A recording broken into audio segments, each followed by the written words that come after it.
Now, Hey, gorgeous. double checking with that, if it's actually doing that. Is it? Yes, it is! You're wiggling your eyebrows in front of 1,000,000, and also there is 16. So we are starting your... Now you're off mic.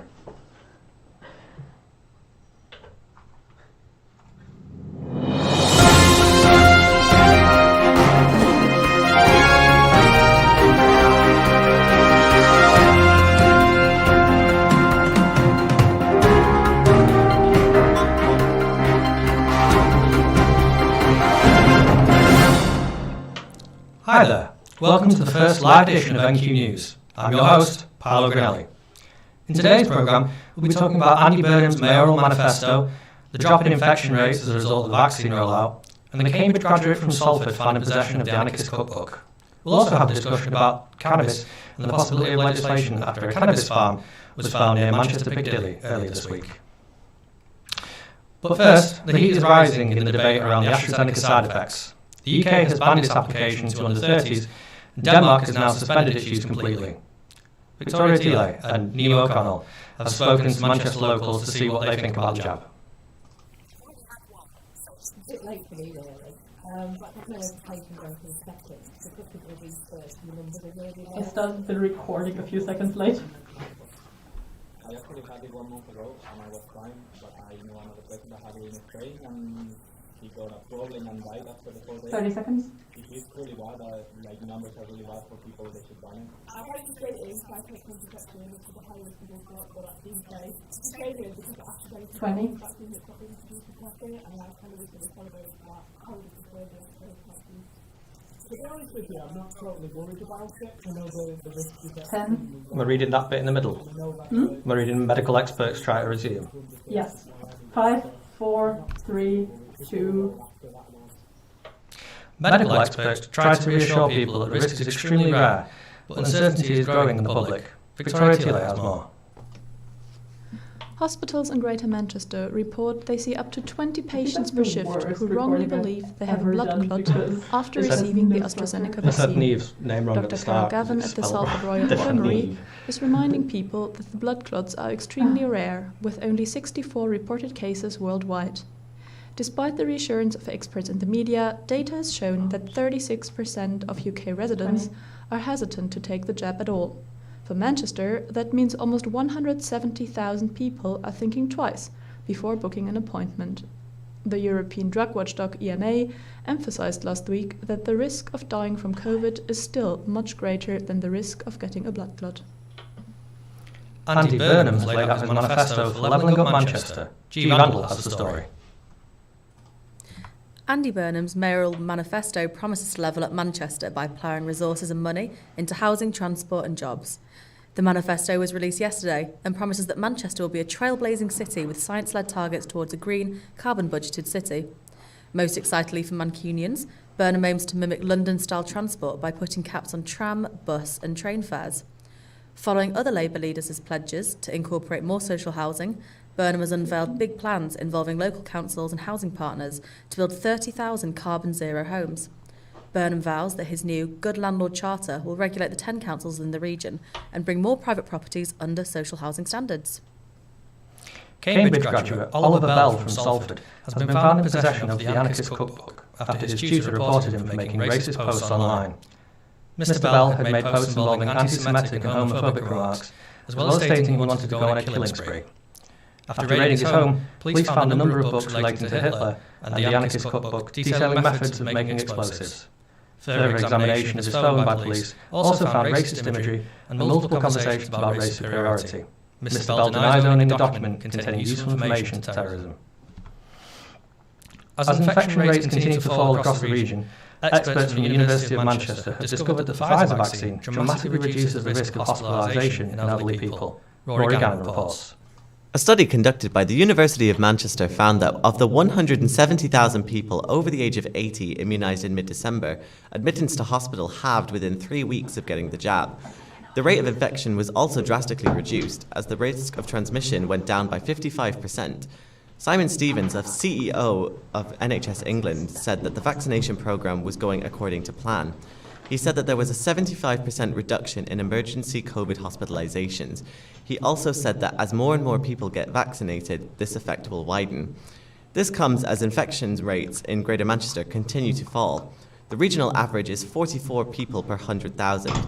However, this is still significantly higher than the national average of 27 per 100,000. A £5 million cannabis farm was discovered around the corner from Piccadilly train station on Monday morning.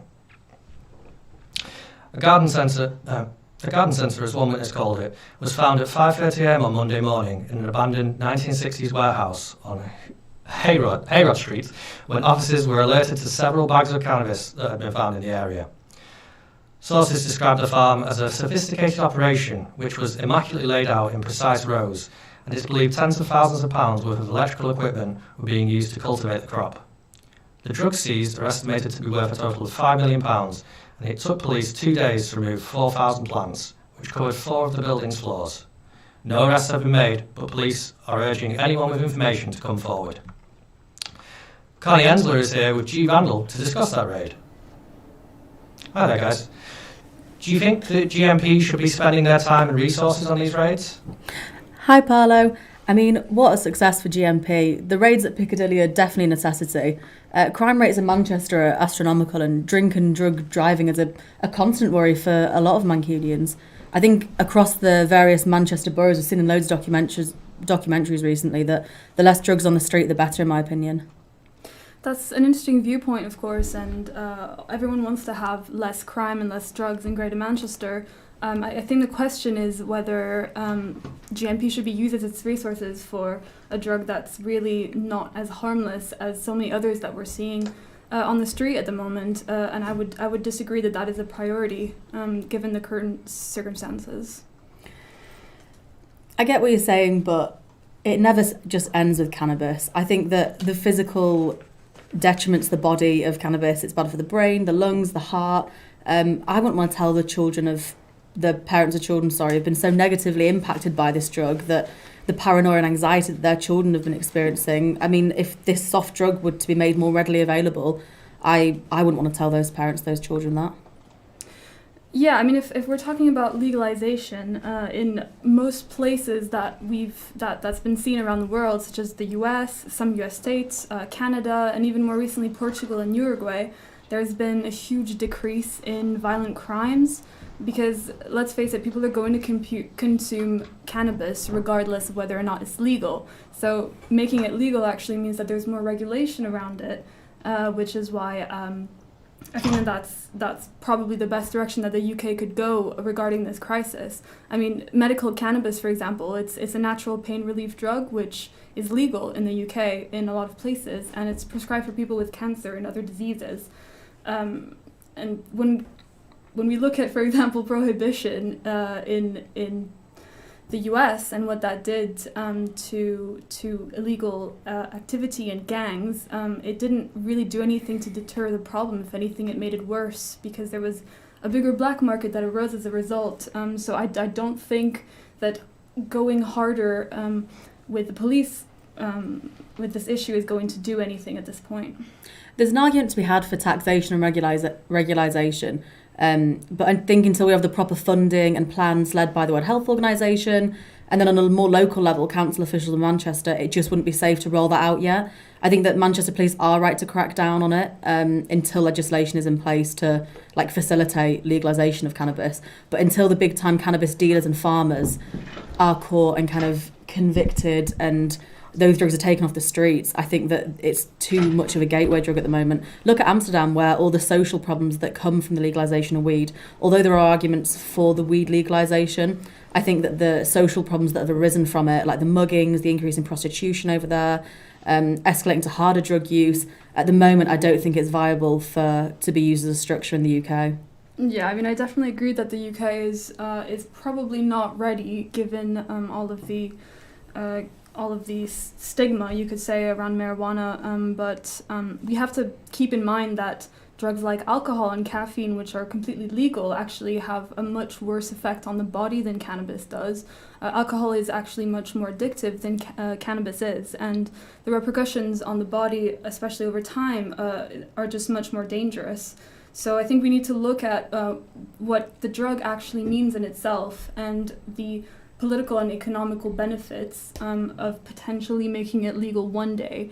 I don't think, again, like I said, that the UK is quite ready for that, but I think it's definitely a discussion to be had in the near future. Thank you very much for your time. Thanks, Paolo. Thank you. A man who destroyed a church back in 2019 has avoided jail. Our reporter Harry Hansen has the story. Mean and hateful is how Patrick James was described by Reverend James Pate back in 2019 after he trashed Mills Hill Baptist Church ahead of its vote on same-sex marriage. He was trusted to look after the church in May when the keyholder went on holiday, but went on to carry out a vicious attack on the stained glass windows and PA system. Mr. James has avoided jail time, however, despite pleading guilty of the damage that he caused, which amounted to £14,000. He was instead handed a suspended sentence of 18 months and ordered to pay £400 in court costs. And now the sport with Niamh O'Connell.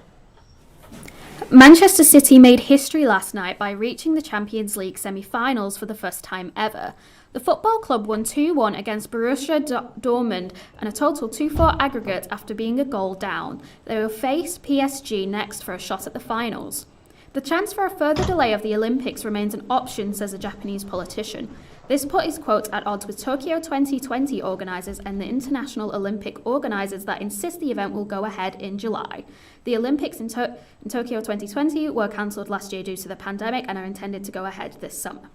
Manchester United Old Trafford have had to change their backdrops from red to black in an effort to win more home games. Players have shared that they have struggled to see where their teammates were on the pitch due to the uniforms matching the backdrop. United's next home game is against Granada tonight at 8. Manchester Storm ice hockey team suffered a loss last night against Nottingham Panthers after losing to them 4-3. The team hope to make a comeback though tonight when facing against Coventry Blaze. Manchester Storm are currently second in the standings of the 2021's Elite League. That's it for sport. Back to Paolo. Thanks, Niamh. That's all from us here in the studio. You can listen again on the Northern Quota SoundCloud and keep up with all the latest at thenorthernquota.org. Stay safe and have a great weekend.